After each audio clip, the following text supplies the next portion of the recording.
വേദിയിലും ശാസ്ത്രമിരിക്കുന്ന ആദരണീയ വ്യക്തിത്വങ്ങൾ, പ്രിയപ്പെട്ടവരെ, ഈ ചരിത്രത്തിൻ്റെ ഭാഗമായിട്ട് ഇവിടെ നിൽക്കാൻ സാധിച്ചതിൽ ഞാൻ ദൈവത്തോട് നന്ദി പറയുന്നു. എൻ്റെ സിനിമ ജീവിതം തുടങ്ങുന്നത് ഞാൻ എൻ്റെ മുഖം ആദ്യമായിട്ട് സ്ക്രീനിൽ കാണുന്നത് മുദ്ര എന്ന് പറയുന്ന സിനിമയിലൂടെയാണ്.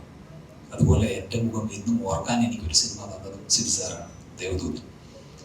വളരെയധികം സന്തോഷത്തോടുകൂടി, ബഹുമാനത്തോടുകൂടിയും ആദരവോടുകൂടിയും ഞാൻ ഈ സിനിമയുടെ ഭാഗമാകാൻ സാധിച്ചതിൽ അദ്ദേഹത്തോടും ഇതിൻ്റെ എല്ലാ പ്രവർത്തകരോടും നന്ദി പറയുന്നു. ലാലേട്ടനും ഞാനുമായിട്ട് ഒരുപാട് സിനിമകൾ എൻ്റെ ലാലേട്ടൻ കുട്ടിക്കാലം അഭിനയിച്ചിട്ടുണ്ട്.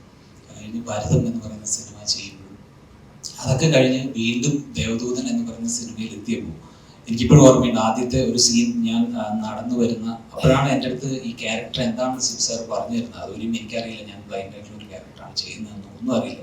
ആ ഒരു ഷോട്ട് എടുത്ത് ഞാൻ ഇറങ്ങി വരുമ്പോഴാണ് ഞാൻ ലാലേട്ടനെ കുറേ നാളുകൾക്ക് ശേഷം കാണുന്നത്. അപ്പോൾ വീണ്ടും അദ്ദേഹത്തിനോട് വർക്ക് ചെയ്യാൻ ചെയ്തത് സന്തോഷമൊക്കെ അന്ന് തന്നെ വളരെ വളരെ എക്സൈറ്റ് ചെയ്യിപ്പിച്ച കുറേ ഘടകങ്ങളാണ്. ദേവദൂതൻ്റെ ഷൂട്ടിങ്ങുമായിട്ട് ബന്ധപ്പെടുത്തിയിട്ട് രഞ്ജിയേട്ടൻ പറഞ്ഞതുപോലെയുള്ള ചില അനുഭവങ്ങൾ ഉണ്ടായെങ്കിൽ അതിനേക്കാളൊക്കെ എന്നെ എപ്പോഴും എക്സൈറ്റ് ചെയ്യിപ്പിക്കുന്നത് അതിനകത്തുള്ള ആ ഒരു പാട്ടാണ്. കാരണം ഒരു സോങ്, അങ്ങനെ ഒരു പാട്ടിന്റെ ഭാഗമാവുക, ദാസേട്ടന്റെ ശബ്ദത്തിൽ കരുപുരം സാറിന്റെ വരികൾ അതിമനോഹരമായിട്ട് വിഷ്വലൈസ് ചെയ്ത ആ ഒരു പാട്ടിന്റെ ഭാഗമായിട്ട് അഭിനയിക്കാൻ സാധിച്ചു എന്നുള്ളത് എൻ്റെ ഒരു വലിയ ഭാഗ്യമാണ്. അതുപോലെ എനിക്ക് എൻ്റെ ഒരു അനുഭവം, വളരെ രസകരമായിട്ടൊരു അനുഭവം, എനിക്ക് ഇഷ്ടമുള്ളൊരു കാര്യം, ആ സിനിമയുമായി ബന്ധപ്പെട്ടൊരു കാര്യം ഇനി വീണ്ടും കാണുമ്പോൾ നിങ്ങൾ തിയേറ്ററിൽ നിന്ന് ശ്രദ്ധിക്കാൻ വേണ്ടി ഞാൻ പറയുന്നത്. ഞാൻ ആദ്യമായിട്ട് ദേവദൂതൻ തിയേറ്ററിൽ കാണുന്നത് NS തിയേറ്റർ എന്ന് പറയുന്ന കണ്ണൂരിലുള്ള തിയേറ്ററിലാണ്. അപ്പൊ അന്ന് എൻ്റെ മുഖം സ്ക്രീനിൽ കണ്ടപ്പോഴോ അല്ലെങ്കിൽ അതിനകത്തുള്ള മറ്റ് സീനുകൾ കണ്ടപ്പോഴോ അല്ല ഞാൻ ഏറ്റവും എക്സൈറ്റഡ് ആയത്. അതിനകത്ത് ഏറ്റവും എക്സൈറ്റഡ് ആയത് എൻ ജീവൻ എന്ന് പറയുന്ന ഒരു സോങ് ഉണ്ട്, നിങ്ങൾ കേട്ടൊരു സോങ്ങാണ്.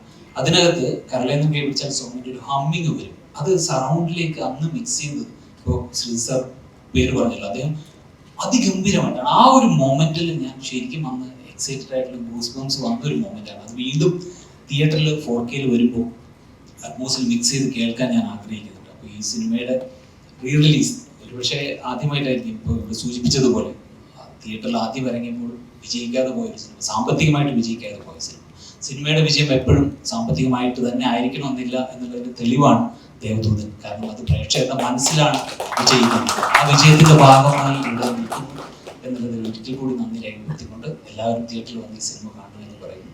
Thank you so much.